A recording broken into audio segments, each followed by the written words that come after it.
आहत हुई हो तो वो उस बात के लिए माफी मांगते हैं। मतलब साफ हो गया कि उनकी भावना यह नहीं है, उनकी भावना आहत नहीं होती। कांग्रेस पार्टी की भावनाएं इरेडिकेशन ऑफ सनातन धर्म अर्थात हिंदू धर्म का समूल नाश इस कॉन्फ्रेंस से जुड़ी हुई हैं। दुनिया की सबसे बड़ी और टेक्नोलॉजिकली सबसे एडवांस कंपनियों में से एक एप्पल के फाउंडर स्टीव जॉब्स की पत्नी लॉरेन पावेल यहां आकर दीक्षा भी ग्रहण कर चुकी हैं। रशिया और यूक्रेन दोनों के सन्यासी एक साथ एक दूसरे के अपोजिट कैंप लगे हैं और दोनों एक साथ बैठ के हवन कर रहे हैं विश्व शांति के लिए। कहा कि यदि किसी की भावना आहत हुई हो तो वो उस बात के लिए माफी मांगते हैं। मतलब साफ हो गया कि उनकी भावना यह नहीं है, उनकी भावना आहत नहीं होती।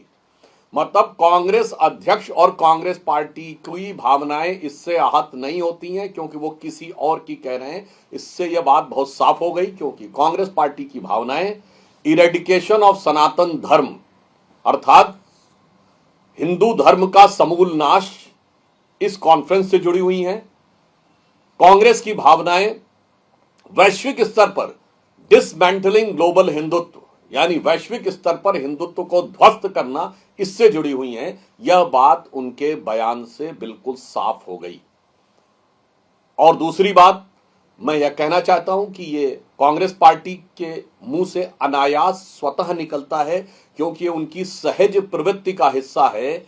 फिर भी मैं खड़गे जी के सुलभ संज्ञान के लिए बता देना चाहता हूं कि इस कुंभ मेले से 2.5 लाख करोड़ रुपए की इकोनॉमिक्स जनरेट होने जा रही है। टाइम्स ऑफ इंडिया में प्रकाशित एक आर्टिकल के अनुसार 1% तक का जीडीपी में योगदान इस वर्ष कुंभ मेले की इकोनॉमिक्स से हो सकता है। अभी कुंभ मेला प्रारंभ होने के बाद जो भारत में वीजा एप्लीकेशंस विदेशियों से आ रही हैं, जो स्पिरिचुअल टूरिज्म के लिए आ रही हैं, उसमें 21.4% की वृद्धि हो चुकी है। अर्थात यह साफ दिखाई पड़ रहा है कि भारत की अर्थव्यवस्था में भी इसका अभूतपूर्व योगदान है। और जो सांस्कृतिक और नैतिक योगदान मिल रहा है, खड़गे जी आपको मैं और कांग्रेस पार्टी को विशेषकर याद दिलाना चाहता हूं कि दुनिया की सबसे बड़ी और टेक्नोलॉजिकली सबसे एडवांस कंपनियों में से एक एप्पल के फाउंडर स्टीव जॉब्स की पत्नी लॉरेन पावेल यहां आकर दीक्षा भी ग्रहण कर चुकी हैं। और रशिया और यूक्रेन दोनों के सन्यासी एक साथ एक दूसरे के अपोजिट कैंप लगे हैं और दोनों एक साथ बैठ के हवन कर रहे हैं विश्व शांति के लिए। परंतु कांग्रेस पार्टी को इसमें अच्छाई नजर नहीं आती है। वैसे हम यह भी कहना चाहेंगे कांग्रेस पार्टी से, हमने तो कभी नहीं कहा था कि 2010 के कॉमनवेल्थ 1982 के एशियाड होने से कितनों की भूख मिट गई। मगर जिनके मन में यह भाव रहता है कि उनके मन की भूख सिर्फ इस बात से मिटती है कि वो हिंदू धर्म और हिंदू संस्कृति को कितना लांछित, अपमानित और तिरस्कृत कर सके। इसी के साथ कांग्रेस के नेता प्रतिपक्ष श्री राहुल गांधी ने मीडिया के ऊपर अनावश्यक, अवांछनीय और फितरतन एक टिप्पणी की है। मुझे लगता है कि कांग्रेस पार्टी और विशेषकर राहुल गांधी जी को अपनी चुनावी हारों का आत्मावलोकन करना चाहिए। It is needed an incumbent on their part to have an honest introspection of their consistent continuous defeat instead of blaming the media. उसकी बजाय मीडिया के ऊपर अनावश्यक आरोप लगाना यह सर्वथा निंदनीय है। और मुझे लगता है कि हार की बदहवासी में अब यह कांग्रेस की फितरत होती चली जा रही है। और दिल्ली के आम आदमी पार्टी के मुखिया और बकौल आम आदमी पार्टी असली मगर संवैधानिक दृष्टि से अपदस्थ मुख्यमंत्री, again I am saying as per the claim of Aam Aadmi Party, the real but constitutionally not in position chief minister Kejriwal ji ने यमुना जी में पानी में जहर को लेकर जिस तरह की बात की है वह यह दर्शाता है कि अपनी हार को साफ सामने देखकर आम आदमी पार्टी और केजरीवाल जी किस निचले और छिछले स्तर की राजनीति पर आ गए। यह बात दिल्ली की प्रबुद्ध जनता बहुत गंभीरता से समझ सकती है कि आप यह कह रहे हैं कि आपके अधिकारियों ने उसको देखा। आज की डेट में सारे अधिकारी चुनाव आयोग के अधीन काम कर रहे हैं। आपने कहा कि आपके अधिकारियों ने उसे रोक लिया। यह कोई चुल्लू का पानी नहीं है जो हाथ से रोक लिया गया। और अब जब जल बोर्ड की तरफ से भी यह बात आ चुकी है कि पूर्णतः गलत है, तो यह दर्शाता है कि आम आदमी पार्टी और केजरीवाल जी ने उस निचले और छिछले स्तर का आरोप एक दूसरे प्रदेश की सरकार पर लगाने का प्रयास किया है, जो युद्ध के समय पाकिस्तान ने भी भारत पर नहीं लगाया था कभी, कि हमने उनकी नदियों में जहर घोल दिया है। मगर सर्जिकल स्ट्राइक पर सबूत मांगने वाले आम आदमी पार्टी और केजरीवाल जी ने उस स्तर का बयान दिया है जो इस तथाकथित नई राजनीति के दावेदारों द्वारा राजनीति की नई निकृष्टता और राजनीति की नई निम्नता का प्रमाण बनकर उभर रहा है।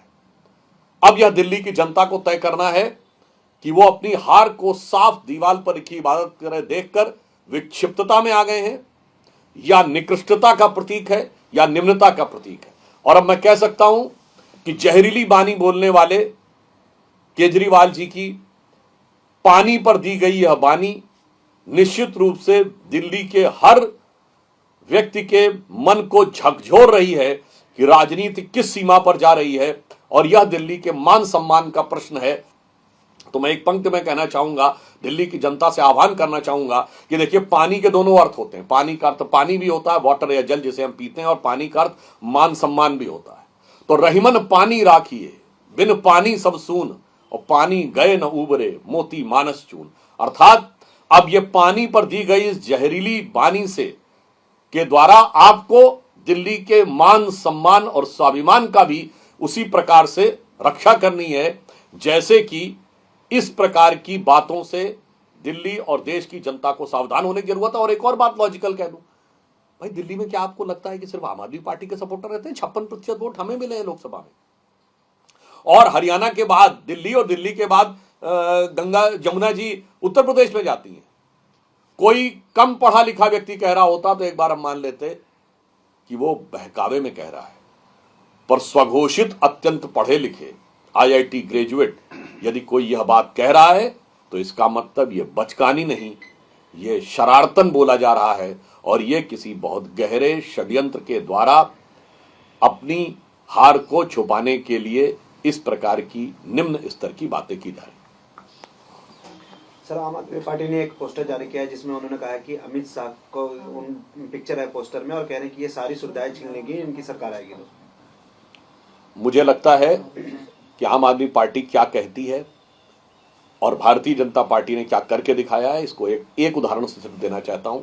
हमने महाराष्ट्र में कहा कि लाडकी बहनी योजना लागू करेंगे तो चुनाव आचार संहिता लगने से पहले 3 किस्त दे दी। हमने मध्य प्रदेश में कहा तो चुनाव आचार संहिता लगने से पहले 3-4 किस्तें दे दी। आम आदमी पार्टी ने चुनाव आचार संहिता लागू करने से पहले लागू तक नहीं किया। इससे साफ है कि इनकी कथनी और करनी में अंतर है, इसलिए दिल्ली की जनता इन पर विश्वास नहीं करेगी। सर, इंडिया लाइन पे एक तरफ साथ लड़ रहा था, पर अब जो है दिल्ली के अंदर हालांकि अलग अलग लड़ रहे हैं। अखिलेश यादव जो है वो 30 तारीख को अरविंद केजरीवाल के लिए कैंपेन करना है, आम आदमी पार्टी के लिए कैंपेन करने दिल्ली आ रहे हैं। किस तरीके से देख रहे हैं? एक और महत्वपूर्ण बात, इंडी गठबंधन को एक नया साथी मिल गया है। आज एआईयूडीएफ के नेता मौलाना बदरुद्दीन अजमल ने यह कहा है कि दिल्ली की जनता सेकुलर आपको वोट दे, जिसके साथ अखिलेश यादव जी खड़े हैं। मैं देश और दिल्ली की जनता को बताना चाहता हूं कि मौलाना बदरुद्दीन अजमल की पार्टी एआईयूडीएफ बांग्लादेशी घुसपैठियों की समर्थक पार्टी मानी जाती है। ये लगातार असम के उसी क्षेत्र से सांसद चुनकर आते रहे, जिसके क्षेत्र के बारे में असम और पूरे पूर्वोत्तर में आप जाइए तो उसे मिनी बांग्लादेश कहा जाता है। उन बदरुद्दीन अजमल का सीधे अखिलेश यादव और आम आदमी पार्टी को सपोर्ट करने का आह्वान करना दिखाता है कि अब दूध का दूध पानी का पानी हो गया है। बांग्लादेशी घुसपैठियों के सहारे जो चुनाव जीतने का ख्वाब आम आदमी पार्टी पाल रही थी, और इसीलिए ये फर्जी वोट बनवाना, उनको साथ में रखना, अब ये पर्दे के पीछे का खेल पर्दे के सामने आ गया है बदरुद्दीन अजमल के इस बयान में।